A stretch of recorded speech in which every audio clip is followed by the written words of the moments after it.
Hi students, welcome to our channel Scholarly Minds. So today we are going to deal with BPAG 171 Disaster Management.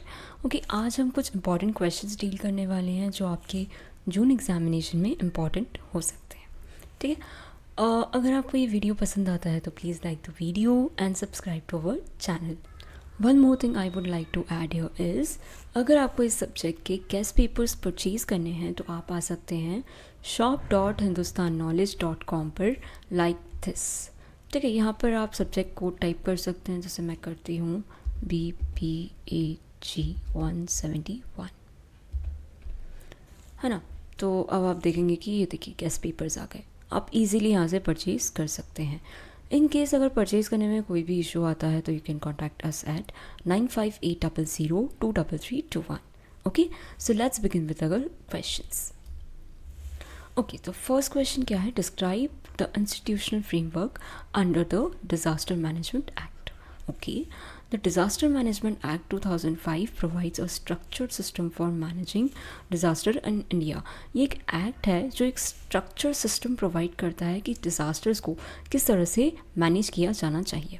It clearly defined roles and responsibilities at national, state and district levels to ensure effective planning, response and recovery.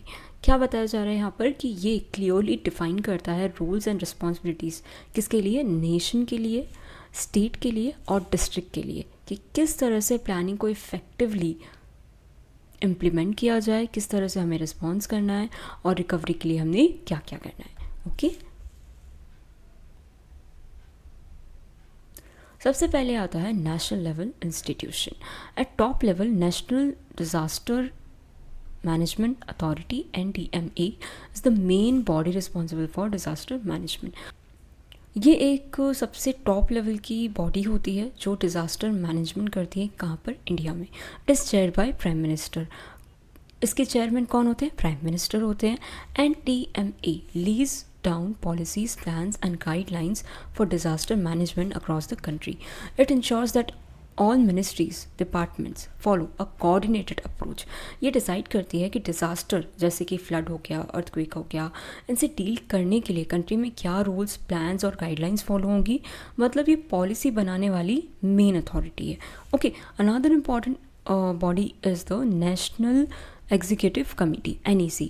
ये किसे assist करती है? NDMA को, इसको top level वाली को. ठीक है, in implementing policies and plans. NEC prepare the national disaster management plan and ensure it's execution. अब यहाँ पे क्या बताया जा रहा है कि NEC एक हेल्पर बॉडी है. NDMA जो भी प्लान्स बनाती है उन्हें प्रैक्टिकली इम्प्लीमेंट करवाना किसका काम है? NEC का काम है. ठीक है, ये इंश्योर करती है कि प्रॉपरली सारे रूल्स इम्प्लीमेंट हो जाए. ओके, ये नेशनल डिज़ास्टर मैनेजमेंट प्लान भी प्रिपेयर करती है एंड इंश्योर करती है कि सब डिपार्टमेंट्स इसको फॉलो करें. The National Disaster Response Force NDRF is a specialized force created for quick response during disaster like floods, earthquake and cyclones. It is trained to handle emergency situation efficiently. क्या बताया जा रहा है कि ये एक special trend force rescue team होती है. ठीक है, जब डिज़ास्टर आता है तो जैसे बाढ़ आ गई या भूकंप आ गया, साइक्लोन आ गया, तभी ग्राउंड पर जाकर लोगों को बचाने, रेस्क्यू करने और रिलीफ देने का काम करती है. मतलब ये एक्शन वाली टीम होती है. ओके, सेकेंड आता है state level institution. At the state level state disaster management authority SDMA is responsible for disaster management. अब स्टेट लेवल पे कौन है? SDMA है. ओके, उसका काम है, पूरी तरह से रिस्पॉन्सिबल होती है वो डिज़ास्टर मैनेजमेंट के लिए. कौन इसका चेयरमैन होता है? Chief minister of the state. SDMA formulate state specific policies and plans based on local risk and condition. यहाँ पे क्या बताया जा रहा है कि ये अपने स्टेट के लोकल प्रॉब्लम्स को देखकर प्लान्स बनाती है. जैसे कि MP में ड्रॉट या फ्लड की रिस्क है, कोस्टल स्टेट में साइक्लोन की रिस्क है, तो अपने हिसाब से वो लोग रूल्स बनाते हैं. The state executive committee SEC support SDMA. जैसे हमने ऊपर देखा था NDMA, उसे कौन सपोर्ट कर रहा था? NEC. यहाँ पे कौन है? स्टेट. SDMA को कौन सपोर्ट कर रहा है? SEC, state executive committee. इनका काम क्या होता है? ये एक हेल्पिंग एंड वर्किंग बॉडी होती है, ठीक है। एसडीएम में जो डिसीजन लेती है उन्हें ग्राउंड पर इम्प्लीमेंट करवाना किसका काम होता है, एसईसी का, है ना।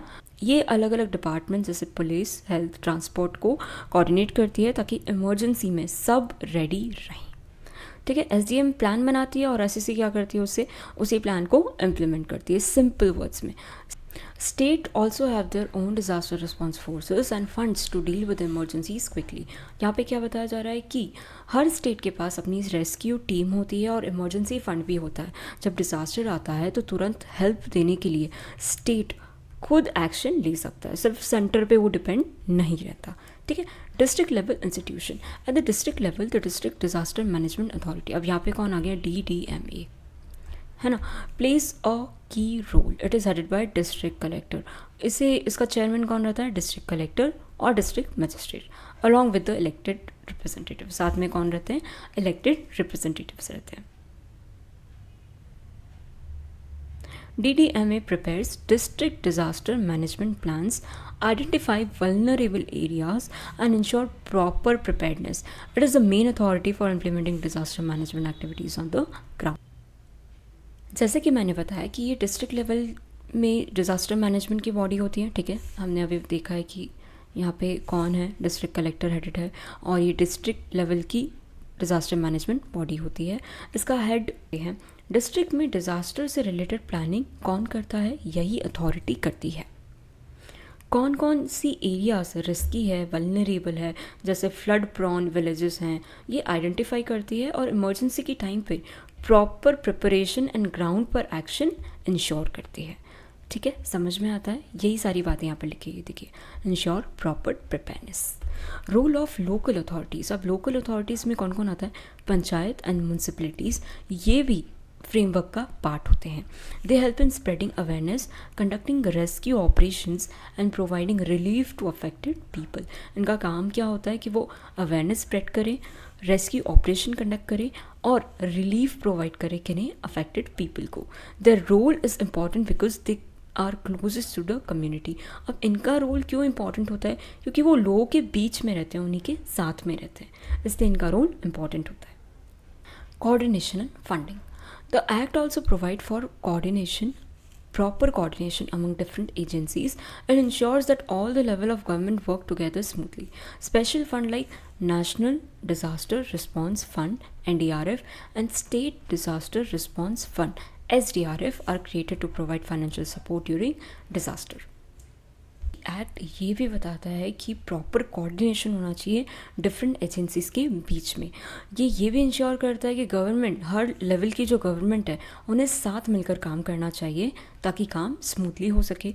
स्पेशल फंड्स जैसे NDRF और SDRF क्रिएट होना चाहिए ताकि फाइनेंशियल सपोर्ट मिल सके उन लोगों को जो अफेक्ट हुए हैं डिज़ास्टर से, ठीक है। कंक्लूजन क्या है in simple terms, disaster management act create a well organise system from national to local levels. Each level has specific duties ensuring response and better management of disaster. हर level की अपनी अपनी अलग अलग ड्यूटीज़ है, अलग अलग तरह से वो क्विक रिस्पॉन्स करते हैं, इंश्योर करते हैं कि जल्दी से जल्दी चीज़ें बेहतर हो सके and better management of disaster. वो यही सब तो कर रहे हैं ताकि जो डिज़ास्टर है उसका इम्पैक्ट कम हो सके। This framework helps in reducing the damage and saving life during emergency. इस फ्रेमवर्क का काम क्या है कि डैमेज वो कम कर सके और ज़्यादा से ज़्यादा लोगों की जान बचाई जा सके। Describe the institutional framework under the Disaster Management Act. The Disaster Management Act 2005 provides a structured system in India to manage disaster effectively at national, state and district levels. It established different authorities and bodies with clear roles and responsibilities. ये जो act है disaster management act, ये एक structure system provide करता है किस चीज़ के लिए, डिज़ास्टर को मैनेज करने के लिए इफ़ेक्टिवली नेशनल, स्टेट और डिस्ट्रिक्ट लेवल्स पर। और ये अलग अलग तरह की अथॉरिटीज़ एंड बॉडीज़ भी क्रिएट करता है, उनकी रोल्स एंड रिस्पॉन्सिबिलिटीज़ बताते हुए कि अगर डिज़ास्टर आता है तो किस तरह से चीज़ों को मैनेज किया जाएगा, ठीक है। सबसे पहले हम देखेंगे नेशनल लेवल पर। सबसे पहले आता है टॉप लेवल NDMA, इसके बारे में हमने अभी पढ़ा है, is the main body responsible for disaster management in the country. ये सबसे टॉप लेवल की बॉडी है। इसका चेयरमैन कौन होता है? Prime minister. NDMA lays down policies, plans and guidelines for disaster management. क्या बताया जाता है? NDMA proper policies, plans and guidelines देता है डिज़ास्टर मैनेजमेंट के लिए। It ensures timely and effective response to disasters. Okay, supporting NDMA is the National Executive Committee. It prepares national plan for disaster management. It coordinates and monitor the implementation of policies and guidelines. As हमने अभी ऊपर देखा, ऊपर वाली question में, कि NDMA की helping body कौन है? एनईसी। इसका काम क्या है? इम्प्लीमेंटेशन करना। ये भी नेशनल प्लान बनाते हैं डिज़ास्टर मैनेजमेंट के लिए, और उन्हीं पॉलिसीज़ को प्रॉपरली इम्प्लीमेंट करने का काम किसका रहता है? एनईसी का। The national disaster response force, NDRF, specialised force created for disaster response. अब ये एक स्पेशलाइज्ड फोर्स बनाई गई है किस चीज़ के लिए? डिज़ास्टर रिस्पॉन्स के लिए। It is train to handle emergencies like flood, earthquake and cyclone. इसको स्पेशली ट्रेन किया जाता है इमरजेंसीज हैंडल करने के लिए। अगर फ्लड आता है तो क्या करना है, अर्थक्वेक आता है तो क्या करना है, एंड साइक्लोन आता है तो आपको क्या करना है। स्टेट लेवल की अगर बात करें तो SDMA is responsible for managing disaster with in the state. इसके बारे में भी हमने पढ़ा। कौन होता है इसका chairman? Chief minister. SDMA prepare state disaster management policies and plan. SDMA क्या करती है? स्टेट लेवल के लिए डिज़ास्टर मैनेजमेंट के लिए पॉलिसीज़ एंड प्लान्स बनाती है। इम्प्लीमेंटेशन का काम किसका होगा? SEC का। ये होगी helping body. Assess the SDMA, ये भी हमने अब भी पढ़ा है। Okay, it coordinates and monitors disaster management activities in the state. It ensures implementation of state plans. क्या काम है? एक तो इसको कोऑर्डिनेट करना SDMA को, ठीक है, हेल्पिंग बॉडी की तरह, और मॉनिटर करते रहना डिज़ास्टर मैनेजमेंट की एक्टिविटीज़ कहाँ पर? स्टेट में, और इम्प्लीमेंटेशन ऑफ स्टेट प्लान्स, ताकि सारी जो भी पॉलिसीज़ है वो प्रॉपर्ली इम्प्लीमेंट हो जाए। अब डिस्ट्रिक्ट लेवल की अगर मैं बात करूँ तो DDMA, ठीक है, कौन होगा? डिस्ट्रिक्ट कलेक्टर ही हेड होगा यहाँ का। DDMA prepares district level disaster management plans and it ensures proper implementation of policies at local level. District level पे क्या हो रहा है? हेड कौन है? डिस्ट्रिक्ट कलेक्टर है। काम क्या है? डिज़ास्टर मैनेजमेंट के प्लान्स बनाना। इट इंश्योर, और साथ में ही इम्प्लीमेंटेशन ऑफ पॉलिसीज़ कहाँ पर? लोकल लेवल पर। ओके, अब बात आती है लोकल अथॉरिटीज़ की। कौन है लोकल अथॉरिटीज़? पंचायत और म्यूनसिपैलिटीज़। ये भी किसका पार्ट है? फ्रेमवर्क का ही पार्ट है। They are responsible for disaster preparedness and response at the grass root level. ये किस लिए रिस्पॉन्सिबल होते हैं? ग्रास रूट लेवल पे। क्यों? क्योंकि ये लोग उन्हीं लोगों के साथ रहते हैं और उनका काम होता है अवेयरनेस स्प्रेड करना एंड इम्प्लीमेंटिंग सेफ्टी मेजर्स। ये किसका काम होता है? लोकल अथॉरिटीज़ का। National Institute of Disaster Management. The act also provides National Institute of Disaster Management. It focuses on training, research and capacity building. क्या काम है इस एक्ट का? ट्रेन करना, रिसर्च करना एंड कैपेसिटी बिल्ड करना. It helps to improve disaster management skills across the country. And ये act responsible है डिज़ास्टर मैनेजमेंट की स्किल्स को इम्प्रूव करने के लिए पूरे देश में. Role of ministries and department. All government ministries and department are required to prepare their own disaster management plans, integrate disaster prevention into their development activities. अब गवर्नमेंट की हर मिनिस्ट्री और डिपार्टमेंट को भी डिज़ास्टर मैनेजमेंट में role दिया गया है. उनका काम क्या है?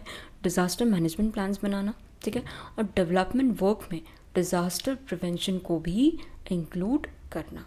जैसे रोड बनाते वक्त फ्लड सेफ्टी का ध्यान रखना, ठीक है, ये सारा काम किसका है? मिनिस्ट्रीज़ एंड डिपार्टमेंट्स का.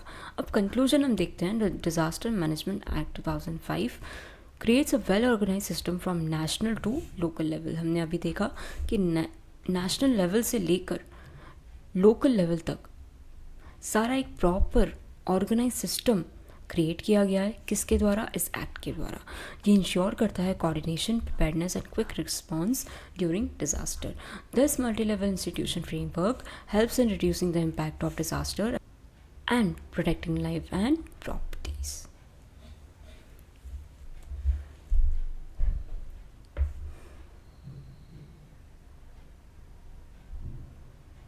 Moving on to next question. Elaborate the key aspects of development of environmental infrastructure.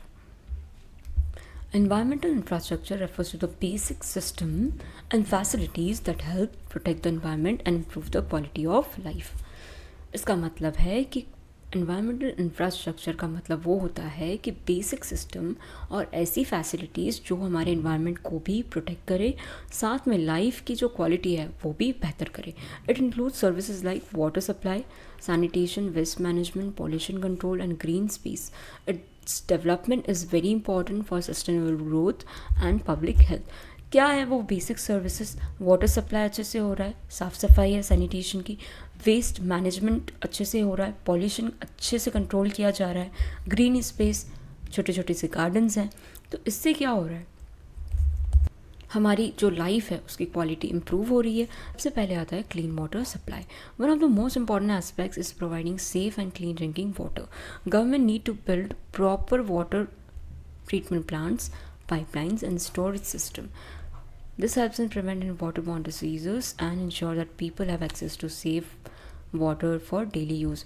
सबसे पहली जो इम्पॉर्टेंट चीज़ आती है वो है safe and clean drinking water. साफ़ पानी रहेगा तभी तो इंसान हेल्दी रहेगा, वो अपना काम कर पाएगा. अगर गंदा पानी वो पिएगा तो उसकी हेल्थ रोज़ ख़राब होती जाएगी और वो अपना काम भी ठीक से नहीं कर पाएगा. तो गवर्नमेंट को क्या करना चाहिए, प्रॉपर वाटर ट्रीटमेंट प्लान्स लगाना चाहिए जिससे लोगों के पास सेफ़ वाटर सप्लाई हो सके, ठीक है, और उन्हें किसी भी डिसीज़ का सामना ना करना पड़े. Sanitation and sewage system. Proper sanitation facilities such as toilets and sewage system are essential. Wastewater should be collected and treated before being released into river and land. क्या कि प्रॉपर सैनिटेशन फैसिलिटीज़ होनी चाहिए. Waste water को अच्छे से treat किया जाना चाहिए. Good sanitation reduce pollution and protects human health specially in urban and rural areas. अगर गुड सैनिटेशन होगा तो इससे क्या होगा, पॉल्यूशन कम होगा, लोगों की हेल्थ अच्छी रहेगी, specially urban and rural areas में. Solid waste management. Managing waste effectively is the another key part. This includes collection, segregation, recycling, and safe disposal of waste. Modern systems promote reducing waste, reusing materials, and recycling to minimize environmental damage. Scientific landfills and waste to energy plants are also important. अब यहाँ पे solid waste की बात की जा रही है कि अच्छे से इनका ट्रीटमेंट होना चाहिए, कलेक्ट होना चाहिए. सेग्रीगेशन मतलब चीज़ों को अलग अलग कर देना, जैसे मेडिकल वेस्ट अलग कर दिया गया, प्लास्टिक वेस्ट अलग कर दिया गया. तो ये यहाँ पे क्या हो रहा है, चीज़ें अलग अलग हो गई. Recycle and safe disposal of waste ताकि पॉल्यूशन ना हो और लोगों की हेल्थ भी सेफ रहे. मॉडर्न सिस्टम को यहाँ पे प्रमोट किया जा रहा है कि वेस्ट रिड्यूस हो एंड रिसाइकलिंग हो ताकि इन्वायरमेंटल डैमेज कम किया जा सके. Scientific landfills and waste to energy plants are also important. ये दोनों चीज़ें भी सॉलिड वेस्ट मैनेजमेंट में बहुत इंपॉर्टेंट रोल प्ले करती हैं. Air pollution control. Environmental infrastructure also focus on controlling air pollution. Environmental infrastructure किस पे फोकस कर रहा है, एयर पोल्यूशन को कंट्रोल करने में. This involve setting up monitoring system using cleaner technology and promoting public transport. Industries should use filters and follow pollution control rules to reduce harmful emission. Air pollution को control करने के लिए क्या क्या किया जाता है, मॉनिटरिंग सिस्टम लगाए जाते हैं ताकि पता चले कि हवा कितनी पॉल्यूटेड है. क्लीनर टेक्नोलॉजी यूज़ की जाती है जैसे लेस स्मोक वाली मशीन्स. पब्लिक ट्रांसपोर्ट प्रमोट किया जाता है ताकि प्राइवेट व्हीकल्स कम हो जाए. इंडस्ट्रीज़ में फ़िल्टर लगाए जाते हैं ताकि हार्मफुल स्मोक कम किए जा सके. और साथ में ही पॉल्यूशन कंट्रोल रूल्स को फॉलो किया जाना चाहिए ताकि हार्मफुल एमिशंस कम हो सके. समझ में आता है इतना. नेक्स्ट आता है green space and urban planning. Developing parks, garden and green belt is important for maintaining ecological balance. These areas improve air quality, reduce heat, and provide recreational space for people. Proper urban planning ensure that cities grow in environmentally friendly way. इसका मतलब क्या होता है, cities में park, garden and green belt banana environment के लिए बहुत important है. अगर इसका मतलब बेनिफिट क्या है, एयर क्वालिटी इंप्रूव हो जाएगी, हीट कम हो जाएगी, है ना, और लोगों को रिलैक्स करने के लिए भी स्पेस मिल जाएगा. प्रॉपर अर्बन प्लानिंग का मतलब सिटी का डेवलपमेंट ऐसे हो कि एनवायरनमेंट का डैमेज ना हो, ठीक है, यहाँ पे यही कहा गया है. Proper urban planning ensure that cities grow in environmentally friendly way. Renewable energy system. Okay, the use of renewable energy resources like solar, wind, hydropower is a major part of environmental infrastructure. It reduces dependence on fossil fuels and lower pollution. Government should invest in clean energy projects and encourage people to adopt them. अब इस point का क्या मतलब है कि clean energy का use करना, जैसे सोलर एनर्जी, विंड एनर्जी, ठीक है, हाइड्रो पावर. इससे फ़ायदा क्या होता है, फॉसिल फ्यूल्स पर डिपेंडेंस कम होती है एंड इससे पॉल्यूशन भी कम होता है, एनवायरनमेंट सेफ रहता है. तो गवर्नमेंट को क्लीन एनर्जी प्रोजेक्ट्स में इन्वेस्टमेंट करना चाहिए और लोगों को रिन्यूएबल एनर्जी यूज़ करने के लिए एनकरेज करना चाहिए. Climate resilience and disaster management. Infrastructure should be designed to handle climate change's impact like flood, drought, and storms. Building strong drainage system, flood barriers, and early warning system help reduce damage and save lives. Infrastructure जैसे road हो गई, building हो गई, उसको ऐसे design करना चाहिए कि वो क्लाइमेट चेंज से आने वाली प्रॉब्लम्स को हैंडल कर सके, ठीक है, जैसे कि फ्लड हो गया, ड्रॉट हो गया. इसके लिए क्या क्या किया जा सकता है, स्ट्रॉन्ग ड्रेनेज सिस्टम बना सकते हैं हम लोग, फ्लड बैरियर्स लगा सकते हैं हम लोग, है ना, और साथ में अर्ली वार्निंग सिस्टम्स का भी यूज़ कर सकते हैं कि आगे 5 दिन बारिश आने वाली है, तो ये किससे पता चला हमें, अर्ली वार्निंग सिस्टम से. इससे क्या होगा, डैमेज कम होगा और life बचेंगी. Institutional support and policies. And strong government policies and institutions are needed to plan, implement, and maintain environmental infrastructure. Public awareness and participation are also important to ensure success. Environmental infrastructure successful तब होता है जब government की strong policies and institution उन्हें support करते हैं. इसमें क्या क्या इंपॉर्टेंट है, ठीक से प्लानिंग करना, प्रॉपर प्लानिंग, है ना, इम्प्लीमेंटेशन करना, प्लान बनाना. सिर्फ प्लान बनाना काफ़ी नहीं होता है, उसे इम्प्लीमेंट करना भी इम्पॉर्टेंट होता है. मेंटेनेंस करना, पब्लिक अवेयरनेस होना, लोगों का पार्टिसिपेशन, ये सब क्या इंश्योर करता है कि हाँ ये अब सक्सेस हो जाएगा. अगर मैं सिंपल लाइन में अगर आपको बताऊँ तो गवर्नमेंट का सपोर्ट हो और पब्लिक का कोऑपरेशन हो तो इससे क्या होगा, सक्सेसफुल एनवायरमेंटल डेवलपमेंट होगा. ठीक है, क्या आप समझ रहे हैं ये. अब देखते हैं हम conclusion. In conclusion, the development of environmental infrastructure is essential for a healthy and sustainable future. It does not only protect natural resources but also improve living conditions. With proper planning, investment, and public support, countries can achieve balanced development while protecting the environment. Environmental infrastructure का development बहुत ज़्यादा ज़रूरी है एक healthy और sustainable future के लिए. ये सिर्फ नेचुरल रिसोर्सेज को प्रोटेक्ट नहीं करता, साथ में लिविंग कंडीशंस भी इम्प्रूव करता है. प्रॉपर प्लानिंग के साथ, इन्वेस्टमेंट के साथ और पब्लिक सपोर्ट के साथ कंट्रीज़ क्या कर सकती हैं, बैलेंस डेवलपमेंट अचीव कर सकती हैं, साथ साथ वो एनवायरनमेंट को भी प्रोटेक्ट कर सकती हैं. ठीक है, नेक्स्ट क्वेश्चन आता है, explain the concept and elements of damage assessment. Damage assessment means carefully checking and understanding the extent of loss और harm caused by an event such as natural disaster like floods, earthquake, accident or conflict. जब कोई disaster या accident होता है तो authorities ये check करती हैं कि कितना नुकसान हुआ है और इसी प्रोसेस को क्या कहते हैं, डैमेज असेसमेंट कहते हैं. It helps authorities, organisation and communities to know what has been affected and what action needed for recovery. The main goal of damage assessment is to collect accurate information so that proper decisions can be made quickly. इसमें क्या main purpose होता है कि क्या क्या damage हुआ है, कितना सीरियस डैमेज हुआ है, कौन कौन लोग अफेक्ट हुए हैं इससे, अब रिकवरी के लिए क्या क्या हेल्प हमें लगेगी. ठीक है, ये किसकी बात हो रही है, डैमेज असेसमेंट की. Concept of damage assessment. Damage assessment is the process of identifying, measuring and evaluating physical, economic and social impact of disaster or harmful event. ये एक ऐसी प्रोसेस होती है जो आइडेंटिफाई करती है, मेजर करती है और साथ में इवैल्यूएट करती है कि डिज़ास्टर से physical loss, economic loss and social loss कितना हुआ है। ये इम्पॉर्टेंट क्वेश्चंस का आंसर देते कि क्या डैमेज हुआ है, ठीक है, डैमेज कितना ज़्यादा सीवियर है, ठीक है, कौन कौन अफेक्ट हुआ है, ये देखिए who is affected and what resources are needed, हमें किन रिसोर्सेज की ज़रूरत है। जो प्रोसेस है ये डिज़ास्टर के जस्ट बाद स्टार्ट हो जाता है। This process usually begins immediately after a disaster and continues in different stages. First a quick assessment is done to understand the urgent needs. सबसे पहले क्या होता है, क्विक असेसमेंट होता है कि सबसे ज़्यादा हमें किस चीज़ की ज़रूरत है। Later a detailed assessment is carried out to plan a long-term recovery and rebuilding. Damage assessment helps government and relief agencies provide timely help, allocate funds and rebuild affected areas properly.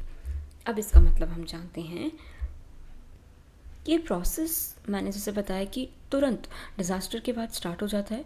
पहले एक छोटा सा quick assessment होता है कि हमें अभी के अभी किस चीज़ की ज़रूरत है, और बाद इसके बाद एक डिटेल असेसमेंट कैरी आउट किया जाता है क्या प्लान करने के लिए कि लॉन्ग टर्म रिकवरी किस तरह से हो सकती है। अब damage assessment government and relief agencies को भी हेल्प करती है ताकि वो टाइमली हेल्प दे सके, फंड्स अलोकेट कर सके and rebuild affected areas properly. जो भी जगह टूटी है या डैमेज हुई है उस जगह को रीबिल्ड किया जा सके, उन एरियाज़ को प्रॉपर्ली। कोई रोड अगर बहुत ज़्यादा टूट चुकी है और वही एक कनेक्टिविटी का सहारा है तो इसे फटाफट हमें रेडी करवाना है, तो ये किससे पता चलेगा, डैमेज असेसमेंट से। Elements of damage assessment. There are several key elements involved in damage assessment. Physical damage assessment. This involves checking damaged building, road, bridges, school, hospitals, and other infrastructure. It helps in understanding how much repair or reconstruction is needed. For example, house may be partially damaged or completely destroyed. Building, roads, bridges, schools, and hospitals का damages किस में check किया जाता है, physical damage assessment में। ये decide करने में हेल्प करता है कि रिपेयर करना है या पूरा ही रिबिल्ड करना है। ठीक है, कुछ घर अगर थोड़े से डैमेज होते हैं तो उन्हें ठीक कर दिया जाए, कुछ पूरे ही डिस्ट्रॉय हो गए हैं तो हमें समझ में आ जाएगा कि किस तरह का रिपेयर या रिकन्स्ट्रक्शन की ज़रूरत है। सेकेंड आता है human impact assessment. This focuses on the effect on people. It includes the number of injured, missing, or displaced person. It looks at the basic needs like food, water, shelter, and medical care. This element is very important for planning relief operation. अब यहाँ पे क्या है, इसमें लोगों पर disaster का क्या इफ़ेक्ट हुआ है ये चेक किया जाता है, कितने लोग इंजर्ड हैं, कितने लोग मिसिंग है, डिस्प्लेस मतलब घर जिन्हें छोड़ना पड़ा है। ठीक है, तो ये सब किस में दिखाया जाएगा, ह्यूमन इम्पैक्ट असेसमेंट में। उन्हें फूड, शेल्टर, मेडिकल हेल्प की कितनी ज़रूरत है ये भी हमें यहीं पर पता चलेगा। ये एलिमेंट काफ़ी इम्पॉर्टेंट होता है प्लानिंग रिलीफ ऑपरेशन में। Economic loss assessment. This measures financial losses caused by disaster. It includes loss of property, crop, business, and livelihoods. Understanding economic damage help in planning compensation and financial support for affected people. अब यहाँ पे क्या है, इसमें पैसे और livelihood का नुकसान मेजर होता है। प्रॉपर्टी कितनी डैमेज हुई है, क्रॉप्स का कितना लॉस हुआ है, बिजनेस कितने लोगों का बंद हो चुका है, किसकी रोज़ी रोटी बंद हो चुकी है, कहाँ पे समझ में आएगा हमें ये सब इकोनॉमिक लॉस असेसमेंट में। अगर मैं सिंपल वर्ड्स में कहूँ तो ये गवर्नमेंट को कंपनसेशन और फाइनेंशियल सपोर्ट प्लान करने में हेल्प करता है। ये लास्ट लाइन में यही बताया गया है। Environmental damage assessment. This check the impact on government such as damage to forest, river, soil and wildlife. For example, floods may contaminate water sources or destroy agricultural land. इसमें environment को कितना damage हुआ है ये check होता है, forest कितना damage हुआ है, रिवर पॉल्यूशन कितना हुआ है, सॉइल कितनी डैमेज हुई है, ठीक है, वाइल्ड लाइफ पर क्या इफ़ेक्ट हुआ है, तो ये सब हमें इस असेसमेंट में पता चलता है। जैसे फ्लड्स की वजह से पानी ख़राब हो चुका है या फिर एग्रीकल्चर लैंड पूरा ही डिस्ट्रॉय हो गया है, तो वो कहाँ हमें समझ में आएगा, कहाँ पता चलेगा, एनवायरमेंटल डैमेज असेसमेंट में। Social impact assessment. This look at how the disaster affects the community's social life, including education, health service, and daily activities. It also considers psychological effects like stress and trauma among people. Social impact assessment, इसमें society की जो daily life पर effect हुआ है इस disaster की वजह से वो पता चलता है. जैसे स्कूल्स बंद हो गए हैं, हेल्थ सर्विसेज काफ़ी डिस्टर्ब हो चुकी है, लोगों में बहुत स्ट्रेस आ गया है, ट्रॉमा आ गया है. तो कम्युनिटी की जो सोशल लाइफ है वो किस हद तक अफेक्ट हुई है वो हमें इस असेसमेंट में पता चलेगा. Resource needs manage assessment, this identify what resources are required for relief and recovery, includes food supplies, medical aid, rescue teams and construction material. अब इसमें ये डिसाइड होता है कि रिकवरी के लिए क्या क्या रिसोर्सेज चाहिए, फूड सप्लाई चाहिए क्या, मेडिसिन चाहिए क्या, रेस्क्यू टीम्स कितनी चाहिए, ठीक है, कंस्ट्रक्शन का मटेरियल कितना चाहिए, वो हमें कहाँ पता चल रहा है इस असेसमेंट के through. Conclusion, in simple words, damage assessment is very important step after any disaster. हमने देखा कि इन 6 पॉइंट में हमें एक डिज़ास्टर के बाद जो हुआ है वो सब कुछ पता चल जाएगा कि कितना इफ़ेक्ट हुआ है सोशल लाइफ पे, रिसोर्सेज हमें कितने चाहिए और बाकी जितने भी फैक्टर्स हैं. ठीक है, तो ये डिज़ास्टर के बाद एक बहुत इंपॉर्टेंट स्टेप है. It provides a clear picture of situation and help in taking the right action. इसकी वजह से सही एक्शंस लेने में बहुत हेल्प मिलती है. Without proper damage assessment relief effort में भी स्लो और इनफेक्टिव. आप सोचिए अगर ये 6 पॉइंट्स को फॉलो नहीं किया गया तो पता कैसे चलेगा कि कहाँ पे किस चीज़ की ज़रूरत है ना. और जो रिलीफ एफर्ट है वो भी बहुत स्लो हो जाएंगे. अगर ये असेसमेंट नहीं किया गया तो रिलीफ एफर्ट्स सच में बहुत स्लो हो जाएंगे और इनफेक्टिव प्रूफ हो जाएंगे. ठीक है, लोगों को हेल्प मिल ही नहीं पाएगी. जिन्हें सच में हेल्प की ज़रूरत है शायद हम वहाँ पे ध्यान ही नहीं दे पाएंगे अगर ये 6 पॉइंट्स फॉलो नहीं किए गए तो.